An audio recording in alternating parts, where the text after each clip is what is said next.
4 days, thousands of demonstrators have gathered in the streets to march within sight and sound of the DNC to make their demands known that a permanent ceasefire in Palestine and an arms embargo against Israel are the only ways to end this genocide.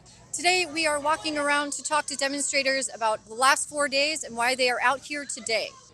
As someone of the Afghan diaspora, it is beautiful to see so many people come together and advocate for Palestinian human rights. Something I just never imagined that folks would come together and just push forward. As an environmental science teacher, what is happening is an ecocide and it's environmental destruction. And so we also think about the rights of nature. And so nature's rights are being violated too. And so we're looking at various types of rights being violated and how do we protect our environment, and nature includes us as well. So For you? I think it's incredible to see the numbers that we're seeing this week. And I think as someone that's new to the labor movement, we're seeing a lot of people coming together in different causes and seeing how all of these issues are connected, and we cannot stand for labor rights, we cannot stand for environmental rights without standing for Palestinian liberation. So I've been out here every day since Sunday. I've been seeing thousands of demonstrators come out to this park and elsewhere in the city, and it's been really heartening to see just how big the crowds are. On a personal level, beyond just the policy and being part of the labor movement, what is it like to be a part of this? it's surreal. I think a lot of us who have been part of movements like these since we've been young, because we've been impacted by war, or are generations of communities that have been impacted by war and we're here, seeing the diverse community build and come together, and educators, teachers that I wish I had growing up that advocated for me when we were at war with Afghanistan. But seeing folks being able to speak up and learn and educate and uplift our most marginalized voices has been very powerful and moving, and gives me a lot of hope. For me, it's been really reinvigorating coming to these events, being around such an intergenerational community that is fighting for Palestine. I think it's incredible, and it really pushes me every day to work harder and think about and reflect on what I'm doing in this larger movement. Now that we're at the end of the DNC, day 4, last night, what is one message that you would like to send straight into the convention center to the Harris campaign? Let's humanize Palestinian voices. Let's make sure Palestinian voices are able to be uplifted on that stage. The time is now. Words mean nothing if you don't commit to taking tangible action, like stopping funds to Israel, stopping arms to Israel. We need to make moves now. Well, the main tenet of our organization is to stop war. So I'm out here spending billions and billions of dollars to kill people anywhere, but especially now Gaza, Palestine, is an utter waste of resources, utter waste of, monetary as well as human resources. And it makes no sense to me. We had 20% of the children going to bed hungry right here in this country, but we don't have any money for that. We always have money for war. So that's why I'm here. And also, one of my mottos is keep planting seeds.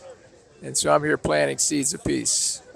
Sometimes they take, sometimes they don't, but you got to keep planting. Yeah. So there's been a big mass movement the last couple of days. We've seen people out here every night. I've been out here every night. It's okay. How do you feel personally about seeing the movement as it is out in the streets in the last couple of days? Oh, I'm very grateful. When I was in the infantry in Vietnam, and I saw a lot of children, and so when I see these clips of children being massacred, it's just beyond me, and it takes me to another spot, and I got to do what I can to stop this. I'm very glad these people are out here. I talked to a musician the other night, and he spends a lot of his time in Europe, and he says they have demonstrations in most of the nations in Europe every day. They have 10, 20,000 every day. On the weekends, 100,000. You just can't believe the U.S. is so. People just don't know. The news media, other than you guys and a few others, don't carry it. They carry all these fluff stories, and they carry the pro-Israel stories, which are just lies, but they don't carry the truth. So it's good to see folks out here. Does my heart good. What is one message that you would have for the folks attending the DNC or for the Harris campaign or the Biden administration? Spend money on we the people, not on war. This coalition put together the march on the first day and also the last day. It was important that we set the tone of the week by having that march on Monday, and it's important that we set the final impression of the week as well with the march today. And so we're really happy with the turnout on Monday. We're really happy with the turnout today. We've brought together people from all over society, all different sectors of the movement, and united under these demands of standing with Palestine and ending U.S. aid to Israel. So the DNC has been going on for 4 days, and we've seen a lot come out of the convention. We've seen a lot happening on the ground here outside the convention. What is one of the main messages that you want this march to bring back to the DNC before they leave today? Yeah, I think what we want from the DNC, or what we want the DNC and the Democratic Party leadership to hear and see, is that there is an organized movement of the very people that they claim to represent that don't stand with them in this genocide, that want an end to U.S. aid to Israel. And at the same time, we want to see a stop to a deterioration in our rights. Like, we need our rights defended. And the reality is that the Democratic Party has overseen a deterioration. And so we want people to also know that there's a mass movement, to join the mass movement, and to be willing to fight for more. Because if there is change, it's because we forced it to happen. Now, there's been a huge police presence at every single march. I've been out here since Sunday, and it's kind of wild to watch, right? What are your thoughts about the police response in the city of Chicago for the last couple of days? And what does that say about where we're at currently? The police only have one role, and it's do not infringe on our First Amendment right to protest. We know how to keep us safe. We've gone to great lengths to ensure that we can have a safe protest because we have people from all walks of life at this protest. People of all ages, people of all ability statuses, undocumented people, and we know how to keep our own protests safe. So they need to stay as far away as possible. That's our view. Do you have any other message that you would like to share with our audience before I let you go?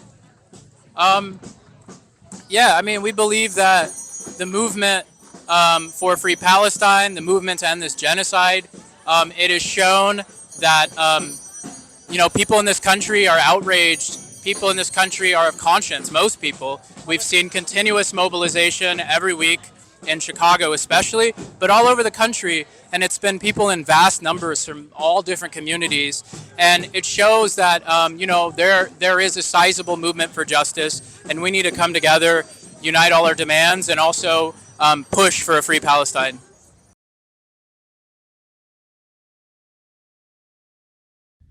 Thank you so much for watching the Real News Network, where we lift up the voices, stories, and struggles that you care about most. And we need your help to keep doing this work. So please tap your screen now, subscribe, and donate to the Real News Network. Solidarity forever.